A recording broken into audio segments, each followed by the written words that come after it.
नमस्कार दोस्तों, आज मैं आपको सोमवार व्रत की कथा सुना रहा हूँ। अमरपुर नगर में एक धनी व्यापारी रहता था। दूर दूर तक उसका व्यापार फैला हुआ था। नगर में उस व्यापारी का सभी लोग मान सम्मान करते थे। इतना सब कुछ होने पर भी वह व्यापारी अंतर मन से बहुत दुखी था, क्योंकि उस व्यापारी का कोई पुत्र नहीं था। दिन रात उसे एक ही चिंता सताती रहती थी, उसकी मृत्यु के बाद उसके इतने बड़े व्यापार और धन संपत्ति को कौन संभालेगा।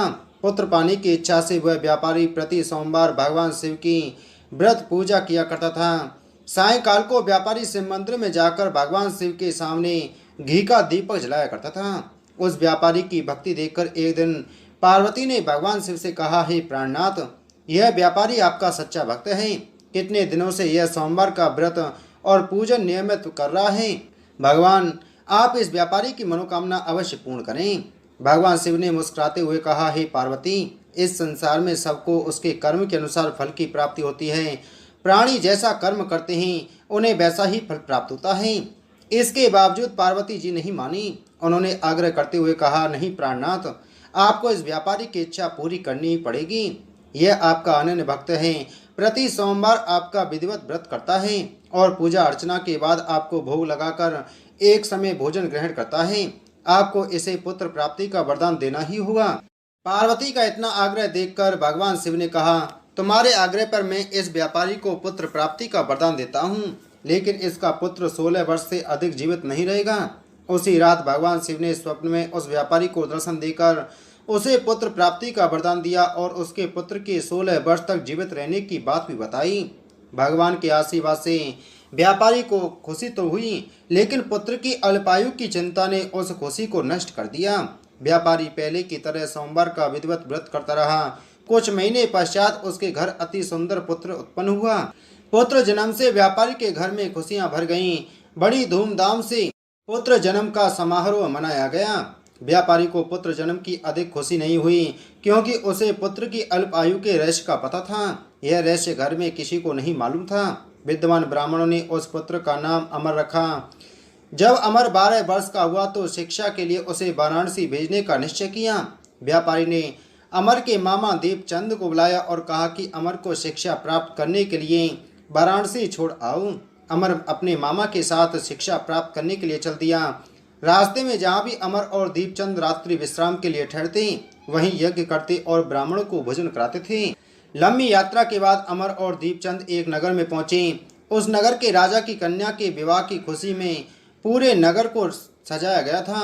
निश्चित समय पर बारात आ गई, लेकिन वर का पिता अपने बेटे के एक आंख से काने होने के कारण बहुत चिंतित था।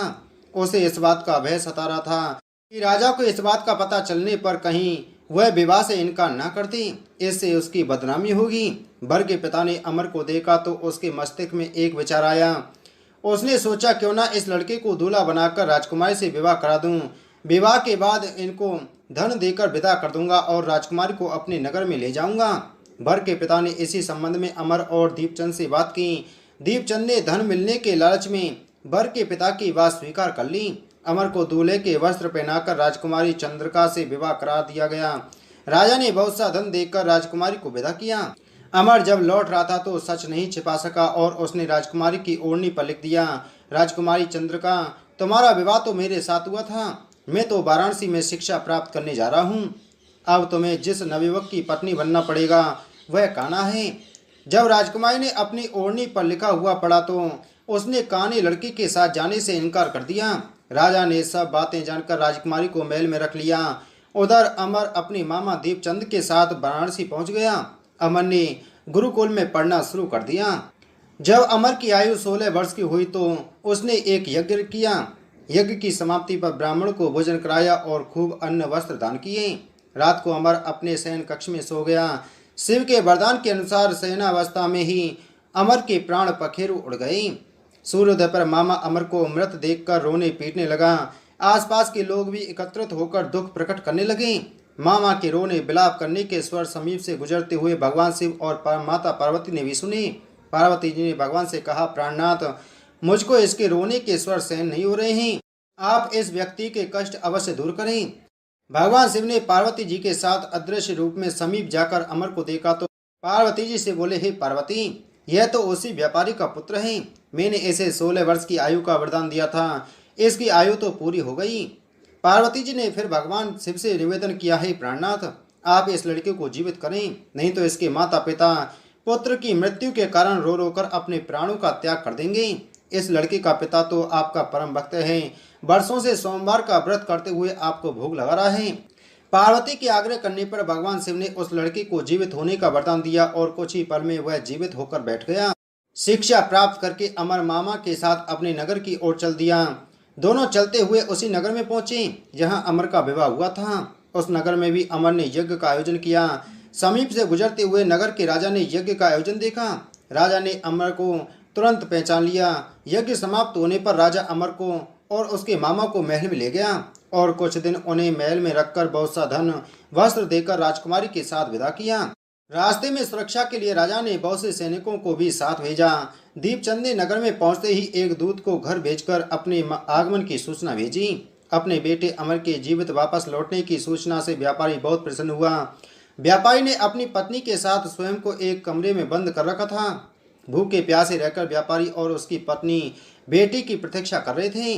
उन्होंने प्रतिज्ञा कर रखी थी कि यदि उन्हें अपनी बेटी की मृत्यु का समाचार मिला तो दोनों अपने प्राण त्याग देंगे। व्यापारी अपनी पत्नी और मित्रों के साथ नगर के द्वार पर पहुंचा। अपने बेटे के विवाह का समाचार सुनकर पुत्रवधू राजकुमारी चंद्रिका को देखकर उसकी खुशी का ठिकाना न रहा। उसी रात भगवान शिव ने व्यापारी के स्वप्न में आकर कहा, हे श्रेष्ठी, मैंने तेरे सोमवार के व्रत करने और व्रत कथा सुनने से प्रसन्न होकर तेरे पुत्र को लंबी आयु प्रदान की है। व्यापारी बहुत प्रसन्न हुआ। सोमवार का व्रत करने से व्यापारी के घर में खुशियां लौट आईं। शास्त्रों में लिखा है कि जो स्त्री पुरुष सोमवार का विधिवत व्रत करते और व्रत कथा सुनते हैं उनकी सभी मनोकामनाएं पूर्ण होती हैं। बोलो शिव शंकर भगवान की जय।